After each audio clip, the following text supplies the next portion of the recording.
Am I the a-hole for not hiring back my recently turned vegan chef who quit in a fit of rage after he refused to cook meat and blames it on a mental health crisis? My wife and I own a restaurant, and our specialty is our variety of locally sourced meats. Recently, our head chef has come out as vegan. We were very supportive of him, and even started buying vegan foods for him to eat at work. Last week, he informed us that he couldn't work with meat anymore because it conflicted with his values. Although this was an inconvenience because he was the head chef, we were understanding and decided that we would assign other chefs to work with the meat. Then last Sunday, he told us he no longer would be ordering meat from our suppliers, didn't want to see or smell meat around him, refused to work on preparing the menu for the fall, and other duties that are directly related to his title as head chef, and that he just didn't feel comfortable working in an establishment where meat was served. When asked what solution he proposed, he said we had to stop serving meat. We told him that wasn't going to happen. We had already tried to accommodate him, but this was unreasonable. He then gave us an ultimatum. We either become a vegan restaurant or he quits.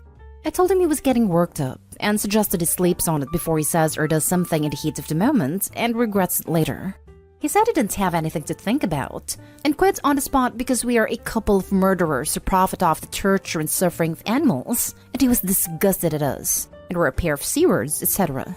He said a bunch of nasty things, and even as he was walking out the door, he kept yelling, in front of the customers, about how we and everybody who works here have no morals or empathy, and all we care about is money, and he wished we were cooked alive. Then yesterday, my phone starts ringing, and it was him wanting to apologize for his behavior and ask for his job back. I told him not gonna happen. He had disrespected and insulted my wife and me in front of our team, disrespected and insulted our entire staff, and caused a scene in front of the customers. Absolutely unacceptable behavior. Sorry, but no, you can't have your job back. He said he was having a mental health crisis, that's why he acted out. I'm sorry, but that's not a get-out-of-jail-free card. You just don't drop that sentence and expect me to act as if nothing happened. Actions have consequences. To throw that sentence there as if those were the magic words that made all problems go away. After talking about the situation with some friends and family, a lot of them are telling me I'm an a-hole because if the man has a mental health issue that caused him to act out, then I must hire him back and get him help. Am I the a-hole? Now for the top comments. You attempted to give this person every single accommodation you could think of. You told them to take a breath and sleep on his decision before doing anything drastic. In my mind, you already went above and beyond to accommodate this person. So you don't set yourself on fire just to keep this guy warm. Most likely what happened is that you realized there really aren't many, if any, opportunities for strictly vegan chefs in your area. And when the reality of not having a job hit him, he came begging. The thing is though, hiring him back would be risky. What if he decides to purposely destroy a shipment of expensive meats? What if he stops putting meat in certain dishes resulting in you having to compromise meals? What if he decides to tell your staff and your customers that he wishes you would all be cooked alive again? Quitting for moral reasons is one thing. Quitting the way he did? Making outlandish demands? And wishing that everyone in your restaurant makes him unfit for employment, regardless of his mental health status. And if he gets his stuff together and comes back later on down the line, apologizes, tells you how he's in therapy or on medication, etc., then maybe you could consider hiring him back. But until then, you have to do what is best for your employees and your family, not an a-hole. A head chef in a restaurant that specializes in meat dishes that decided he wasn't going to cook meat anymore should have lost his job right there. Yeah, what this guy did is like if an NBA player said he was no longer going to shoot the ball no matter how open it was. Not an a-hole. You're correct that mental health crisis is not a get-out-of-jail-free card. If your chef had come to you and asked for time off to deal with issues and you said no, you would be the a-hole. Instead, he cursed you and your wife in front of staff and customers, and he walked out without notice, leaving you in a bind. He quit, but he deserved to be fired. That's how I feel. This is someone who has worked with me for 6 years. I know him very well. Fair enough that if he actually has mental health issues, he maybe wanted to keep it private, but he never mentioned anything in the past. It felt more like exactly that, a get-out-of-jail-free card, like he was expecting to say the words and I would hire him back. He has seen in the past how other employees have had mental health issues or difficult personal situations, and we have gone above and beyond to accommodate them. He knows if he had mental health issues, he could come talk to us, and we would have worked something out. But to behave like an A and then just say, "Oh, but I was having a mental health crisis," and now I'm being told I must hire him back, otherwise I'm discriminating. He quit, and he disrespected my entire staff and made a scene. Can't be my best friend, but if you behave like that, in a way that can also affect my reputation in business, then I don't want you in my team. Not A-hole. You can be sympathetic to his mental health and not hire him back. You didn't mention if he said he was actually getting help for his mental health, which would be key for me to even slightly considering bringing him back. Probably still would not, as he would probably still have the same opinion about cooking/serving meat. I did ask if he has a therapist or somewhere to turn for help. I've struggled with depression for years, and I was more than happy to recommend my own therapist or work with him to find him one he would click with. He said he didn't have one, and didn't really need to talk to anyone. Again, if this is true, sorry that you're going through it, but not my job to hold your hand and walk you to the therapist's office myself. Now for the next story. Am I the a-hole for publicly posting a message from my brother's landlord? So I, 26 male, am a twin. My brother and I had a very rough childhood, and it took a horrible toll on him. He ended up with a really debilitating mental illness, and has suffered from substance dependency since we were in our teens. I love my brother so much, and I've always done my very best to be there for him. But if any of you have had a loved one with these issues, you know how hard it can be. 2 weeks ago, he passed away from an overdose. It broke me honestly. Despite everything, he was my best friend in the world, and I feel like a spare part without him. My brother lived by himself in a flat, which is where he passed away. I won't get too detailed, but it was a few days before he was found, so there was some cleanup required in the flat. I guess he was in rent arrears too, because yesterday, 3 days after my brother's funeral, his landlord reached out to me via Messenger. He said, and I quote, "Hi Opie, I'd once again like to tell you how sorry I am for your tragic loss. I cannot imagine how you feel having lost your brother. I know you were his only next of kin, so I just like to get the feelers out vis-a-vis a monetary issue. Your brother was quite behind on his rent and owed £1,500. With the cleanup I paid for following the incident, the total comes to £1,550. As you're the sole inheritor of his estate, I'd like to negotiate with you how we're going to go about reimbursing this payment. I understand this is a large sum, so I'm willing to work out a monthly plan if that works best for you." Honestly, I kind of flipped. My brother hasn't even been dead a month, hasn't even been in the ground for a week, and I'm very, very much still grieving. I haven't even really processed that he's gone. I can't really believe that this guy thinks it's appropriate to start bugging me for money so soon. I went on a huge rant to my husband about it, and ended up not responding to the message but screenshotting it and posting it to Facebook. Several of my friends agreed that this guy was totally over the line, but he messaged me later absolutely furious that I was trying to ruin his livelihood and lambasting him for doing his job. We ended up having a bit of an argument where nothing really got resolved. Was I out of line here? Was I justified? Edit. Something I've realized was unclear. The cleanup landlord paid for was not the biohazard cleanup. My husband and I paid for that. However, the landlord paid for an ordinary domestic cleaning service to come in afterwards, and after my brother's stuff was collected. This is the cleaning cost he referred to. Something coming up a lot, so I'll put it here. This dude owns at least 5 properties currently, and has been a landlord for at least 25 years, per his own website and social media. I highly doubt my brother's the first tenant death he has ever dealt with. Not a-hole. It always baffled me how people think the next of kin is somehow responsible for the deaths of the dead. He didn't say next of kin was responsible. He said, and is right, that the estate is responsible. The landlord tried to intentionally muddy the waters. They're both talking about the estate and also a monthly payment plan. There is no such thing as a monthly payment plan with an estate. Either the estate has the money or it doesn't.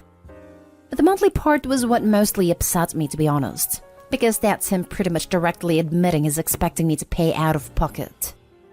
Not an a-hole. He should go through the proper channels as a debt would as per of the estate. If your brother has no money in the estate and the laws don't require the family to pay him, he's out of options other than guilting you to pay him. See, this is kind of what husband said. He works in a law firm, though this isn't his area. and suspects landlord messaged me directly because he has no legal remit to claim this from me. You're the a-hole. I'm really, really sorry for what you've been through, but I think publicly posting this message was wrong. The landlord needs to make a living, especially at a time when people are struggling financially. And as miserable as this has been for you, you do have to be prepared to tie up loose ends. The landlord waited 2 weeks and phrased his request as tactfully as he could under the circumstances. If you felt it was too soon for you to deal with us, you could have simply told him that instead of exposing him to public ridicule. Once again, I'm so sorry about all you've been through, and I'm sorry to call you an a-hole. It really does just mean I think you're technically in the wrong in this situation. Next story. Am I the a-hole for turning my husband's friend and his girlfriend away when they came to visit? My husband and I have 4 kids. He has a close friend named Mike. He used to visit us regularly with his wife Lillian and their 2 kids. So Lillian and I also became best friends. We'd see her every week at our house, and our children started hanging out together a lot. Lillian and Mike unfortunately got divorced 8 months ago, so no more family visits for Mike. But Lillian and the kids kept visiting weekly. Last Sunday, I invited Lillian and her kids for dinner. My daughters and I prepared favorite kids' meals and did some cleaning as the girls were looking forward to see Lillian and the kids. Well, my husband had Mike come over Sunday morning. Mike said he also wanted to bring his new girlfriend over dinner later on. I apologized and said I was already having guests over. He asked who they were, and I said Lillian. He was taken aback. No idea why, as he knows I'm close to Lillian and invite her over all the time. Then Mike asked me to call Lillian and cancel her visit because he wanted to bring his new girlfriend to come meet me, my husband, and the kids. I told him sorry, but I can't cancel dinner. Mike reminded me that his girlfriend is his family. And since he's my husband's friend, then I should be welcoming her to my home and get to know her and let her get to know the kids. But the conversation got nowhere, and my plans for the evening were assumed. Lillian came with the kids, and then the door rang while we were eating, and it was Mike and his girlfriend. My husband opened the door, but I followed and refused to let Mike in, and told him I was already having guests. But he demanded that I tell Lillian to leave, since she had her chances of visiting but his girlfriend never did. I argued with him and said he doesn't get to dictate who is welcome to my house and who isn't, and told him to please leave and not interrupt dinner for my guests. He left after causing a scene. Now my husband said I should have handled it better, and I had no right to treat his friend's soon-to-be fiancée that way, since she's family and he wants to maintain good relationship with his friend. He called me judgmental and rude towards his friend, and should apologize because I will cost him a 15 years friendship with Mike. Mike was upset and claimed I was ganging up with Lillian to spite him, but I care about my friendship with her. Now for the top comments. Not today, Hall. I'm having a hard time imagining people like Mike can exist. Not today, Hall. I'm not surprised at all. Reddit has molded me to darkness of crazy. OP he only pushed so hard because he wanted to spite the ex for his new. I think Mike is gonna get dumped. Imagine showing up at someone's door for dinner, and then realizing your boyfriend has already been told you aren't welcome there at this time, and then boyfriend starts demanding the hosts kick out their guests? Oof, I'd run so fast. Not today, LOP. Mike is an entitled A. And then to realize the guest your boyfriend is trying to have removed from someone else's home are his ex-wife and his children, who he already knew were going to be there. I'm just imagining the poor girlfriend standing there all dressed up, maybe even with a bottle of wine or a casserole dish in her hands, wondering what in the living hell is going on, and then putting 2 and 2 together. I'd be mortified.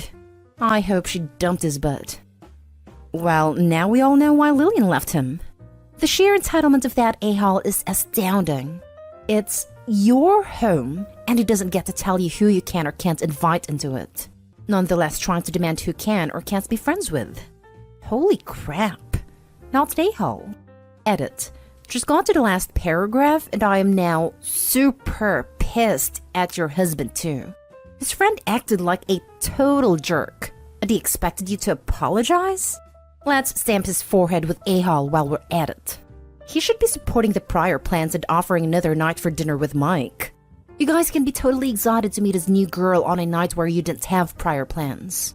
If this has been a dance recital or another activity not involving Lillian, I doubt this would have even been an issue. I would bet $100 that Opie's husband told Mike his ex was coming over that night. Then Mike decided that it would be a good idea to flex the fact that he has a new girlfriend in front of his ex. He also wanted to prove that Opie and husband value him over his ex. Now for the last story. Am I the a-hole for firing a person who was just trying to make a living? I, 30 male, a general manager at a big box retailer, think Walmart, Target, Best Buy, and have been for about a year, though I've worked here total 5 years. I've had this employee who has been great. I'll call her Sam. Hard worker, been with the store for 3 years. But recently she's joined some sort of MLM. Don't remember the exact one. Something like Tirado? I don't know, some essential oils company.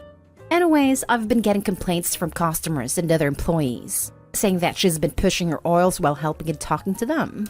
I had a talk with her about it. She apologized and said she wouldn't do it again. That was about a month and 3 weeks ago. The complaints haven't stopped, so I talked with the store manager, big boss, and last week we let her go. Well, since then, other employees have complained to me that it wasn't right, that she was just trying to make a living. While I understand that, it's strictly against our policy to run a side business while you're working, and to my knowledge it's the way with most stores. Plus, we sell essential oils too, so by doing this, she's directly interfering with our business. So am I the a-hole? Not the a-hole. She was going under your nose and running a business in your business. Also, I believe the company you're thinking of is doTERRA, one of the most predatory companies, second only to Young Living. You don't want to associate with them, so glad you got that crap out of your store. Not only that, but their products are garbage, and they advise people to consume their essential oils, which is never advisable, according to the FDA, CDC, the Mayo Clinic. Not the a-hole. Her selling her products would hurt your store if it bothers the customers. She was very unprofessional.